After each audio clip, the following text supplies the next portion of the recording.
함진기TV 시청자 여러분 안녕하십니까? 함진규입니다. 아직 함진기TV의 구독자가 아니신 분은 화면 아래 구독 버튼과 좋아요 꾹 눌러서 함진기TV를 응원해 주세요. 더 유익한 내용으로 여러분께 보답하도록 하겠습니다.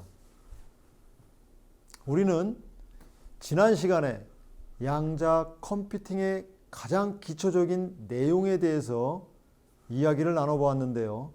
아직 보지 않으신 분들은 양자 컴퓨터, 인류의 미래를 연산하다라는 영상을 함께 보시면 좋겠습니다.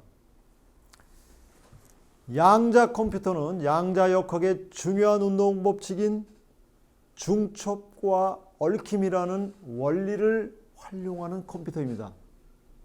양자역학이 원래 우리의 상식을 벗어나는 것이어서 일반인들이 이런 원리들을 직관적으로 이해하는 것은 사실상 불가능합니다. 그렇다고 양자 물리학을 연구하는 물리학자들은 이해하기 쉬운가 하면 그렇지도 않습니다.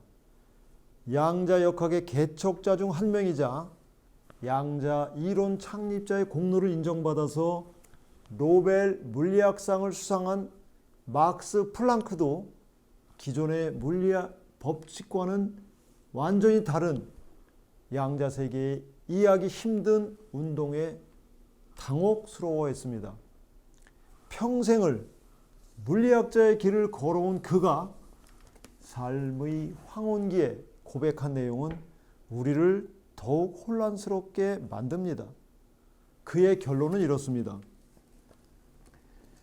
물질의 본질을 밝히는 일에 일생을 바친 사람으로서 원자에 대한 연구의 결론은 한마디로 물질이라는 것은 없다는 것입니다.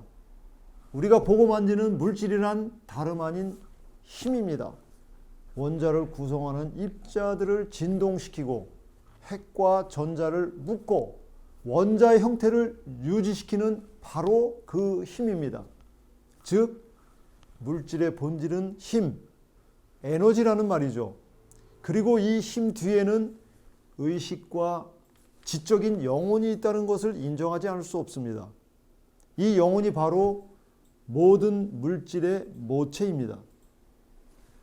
그러므로 우리가 물질 현상을 손으로 만지고 두 눈으로 관찰해서 그 원리를 찾아내던 종래의 물리학적 방법론으로는 양자 물리학의 원리들을 이해하는 것은 불가능하다는 것을 알 수 있습니다.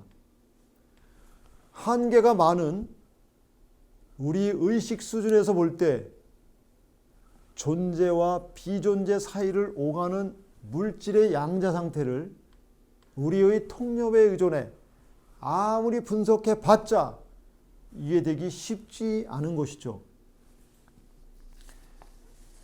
막스 플랑크의 통찰을 빌린다면 결국 물질이란 무형의 파장 또는 에너지 집합체이며 어떤 대상의 양자 상태는 그 에너지의 뭉침과 흩어짐이라고 표현할 수 있을 것입니다. 그리고 그 에너지 상태를 관찰자가 관찰하는 순간에는 양자 상태의 뭉침과 흩어짐이 붕괴하면서 우리가 생각해낼 수 있는 물질의 형태인 입자로 나타난다는 것입니다. 이것은 물리학 실험을 통해서도 밝혀졌는데요.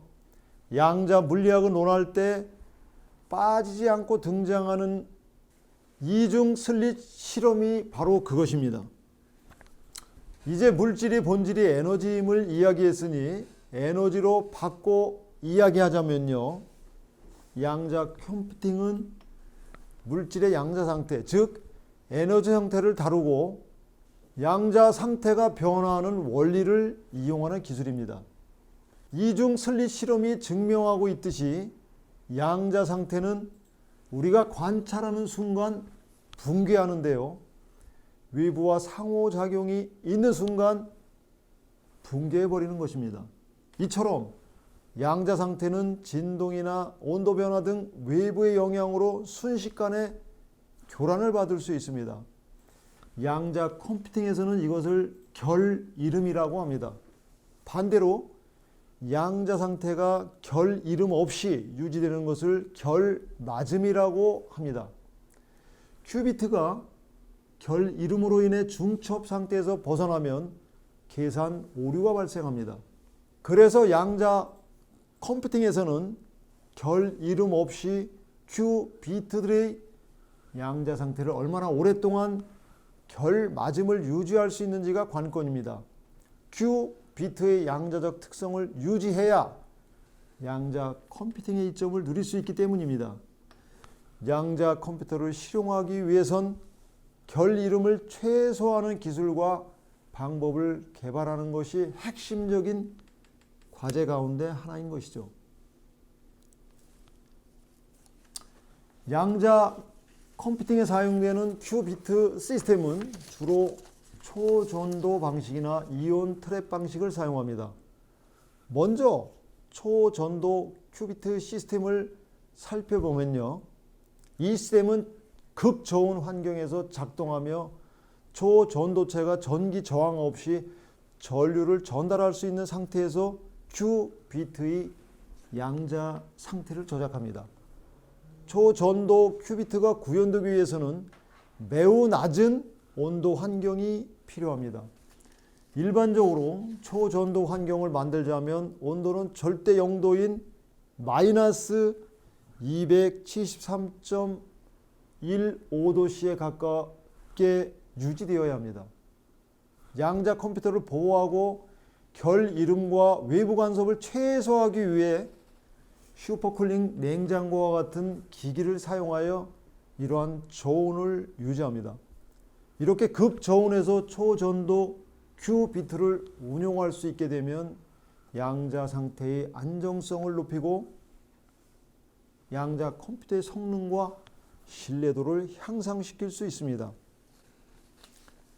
초전도 큐비트 기술은 양자 컴퓨팅 분야에서 널리 연구되고 개발되고 있습니다. IBM, 구글과 같은 주요 기업들이 이 기술을 기반으로 한 양자 컴퓨터를 개발하고 있으며 이는 대규모 양자 컴퓨터 구축의 가능성을 보여줍니다. 초전도 큐비트 시스템은 빠른 연산 속도와 상대적으로 쉬운 대규모 통합, 즉 큐비트 확장이 용이하다는 장점이 있습니다.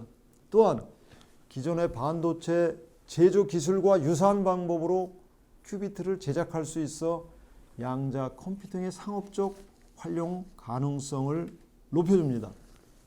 그렇지만 극저온 환경을 유지해야 한다는 점과 결 맞음 시간이 매우 짧다는 단점이 있습니다. 큐비트가 외부 환경의 영향을 쉽게 받아 양자 상태가 불안정해질 수 있으며 이를 위해 복잡하고 비싼 냉각 시스템이 필요합니다. 또한 큐비트 간의 상호작용을 정밀하게 제어하는 것도 큰 도전 과제입니다. 반면 이온 트랩 큐비트 시스템은 초전도 현상이 아닌 이온의 특성을 이용하는 시스템입니다. 이 시스템은 개별 이온을 전기장이나 자기장으로 포획하여 큐비트로 사용합니다. 이온은 레이저나 전기장을 통해 조작되며 이온의 전자 에너지 상태가 큐비트의 0과 1의 상태를 나타냅니다. 높은 진공 환경을 구현하여 이온을 효과적으로 고립시킴으로써 외부 환경으로부터의 간섭, 즉 결 이름을 최소화시켜야 합니다. 이온 트랩 큐비트 기술은 하니웰, 이온큐 같은 기업들에 의해 상업적으로 개발되고 있습니다. 이 기술은 높은 정밀도와 상대적으로 긴 결 맞음 시간을 제공하기 때문에 정확한 양자 계산과 복잡한 양자 알고리즘의 실행에 유리합니다. 그래서 주로 양자 컴퓨팅 연구와 실험적 양자 알고리즘 개발에 널리 사용됩니다. 다만 이온 트랩 큐비트 시스템은 확장성이 떨어지고 시스템이 기술적으로 너무 복잡하다는 단점이 있습니다.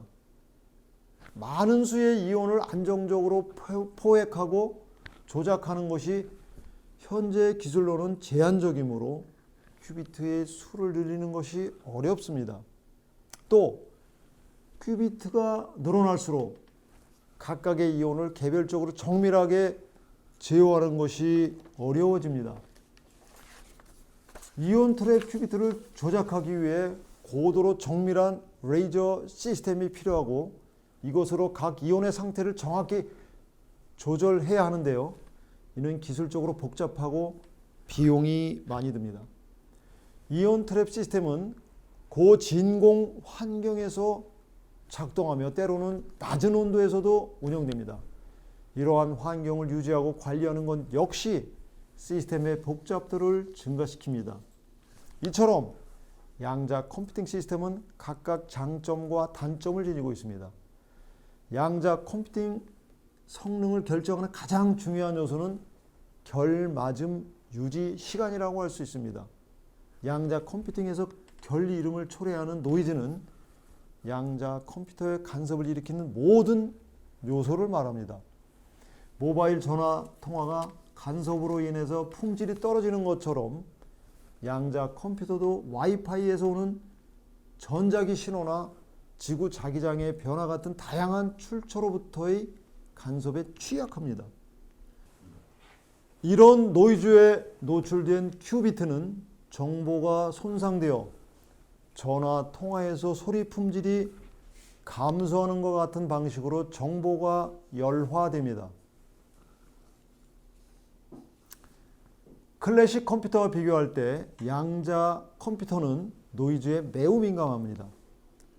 클래식 컴퓨터에서 사용되는 마이크로 프로세서의 일반적인 트랜지스터는 간섭의 영향이 없이 약 10억 년 동안 매 초당 10억 번의 연산을 수행할 수 있습니다. 반면에 초전도 방식의 큐비트는 약 1000분의 1초 만에 결 이름 상태에 빠져 원래 정보를 잃게 됩니다. 그러니까 연산이 가능한 시간은 불과 0.001초밖에 되지 않는다는 말이죠. 물론 이 수치는 양자 시스템의 종류에 따라 달라집니다. 이온 트랩 시스템의 큐비트 결맞음 시간은 보통 몇 밀리초에서 수초까지 이르는 것으로 알려져 있습니다. 이는 실험 조건, 이온의 종류, 트랩의 설계, 그리고 주변 환경에 따라 달라질 수 있는데 특정 조건에서 수분에 달하는 결맞음 시간을 기록한 사례도 있습니다. 노이즈의 영향이 클수록 연산 가능 시간이 짧아지므로 그만큼 연산 능력도 줄어들게 됩니다. 현재 우리의 기술 수준은 전체 양자 알고리즘을 실행하는 데 필요할 수도 있는 수조 개의 연산 대신 노이즈로 인한 치명적인 오류가 발생하기 전에 일반적으로 수십 번의 연산만 수행할 수 있는 정도입니다. 결 맞음 시간을 늘리는 것이 워낙 중요한 일이다 보니 연구자들은 이를 개선하기 끊임없이 연구하고 있습니다. 최근에는 미국 에너지부 아르곤 국립연구소가 이끄는 팀이 새로운 큐비트 시스템으로 결 맞음 시간을 확장했다고 하는데요. 그 덕분에 기껏해야 수십 번의 연산이 가능했던 기존 큐비트의 연산 능력에 비해 이 시스템은 만분의 연산이 가능해 연산의 정밀도를 크게 향상시켰다고 합니다. 양자 컴퓨터가 최종 연산 값을 얻기 위해서는 노이즈로 인해 발생하는 연산 에러를 교정하는 절차인 양자 에러 교정을 거쳐야 합니다. 그래서 양자 컴퓨터의 큐비트에는 일반적인 연산에 사용하는 논리 큐비트와 오류를 감지하고 교정하는 오류 교정 큐비트를 함께 사용합니다. 그러니까 양자 컴퓨터에 장착되는 큐비트 중 상당수가 오류 교정에서 사용되는 큐비트라는 것이죠.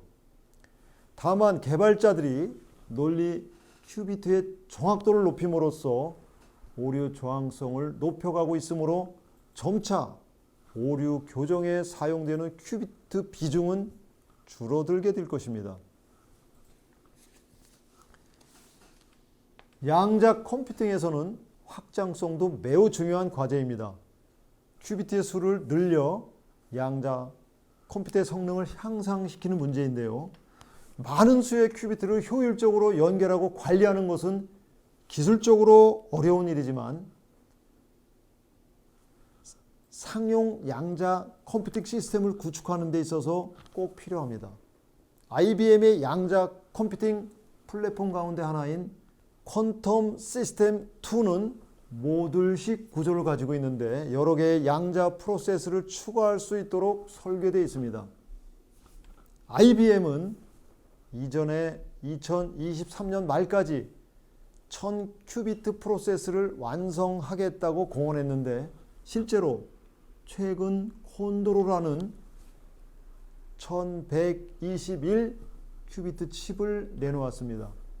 그러나 IBM은 이 칩을 퀀텀 시스템 2에는 사용하지 않고 대신 133 큐비트짜리 헤론 프로세스를 사용하겠다고 밝혔습니다. 이는 헤론 프로세스가 훨씬 낮은 오류율을 가지고 있기 때문인데요.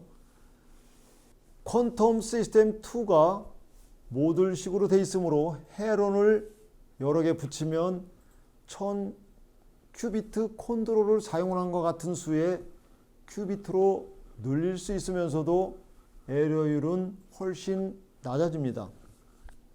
이제 양자 컴퓨터도 1000 큐비트 시대에 도달했는데 그 발전 속도가 우리의 예상을 훌쩍 뛰어넘는 것 같습니다.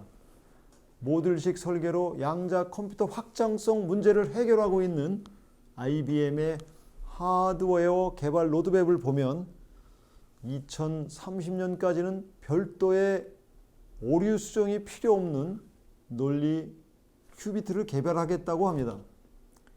양자 컴퓨터의 엄청난 연산 능력에 비춰볼 때 오류 교정 문제가 해결된 수천 큐비트, 수만 큐비트의 양자 컴퓨터가 가져올 세상은 어떤 모습일지 시청자 여러분은 상상이 되십니까?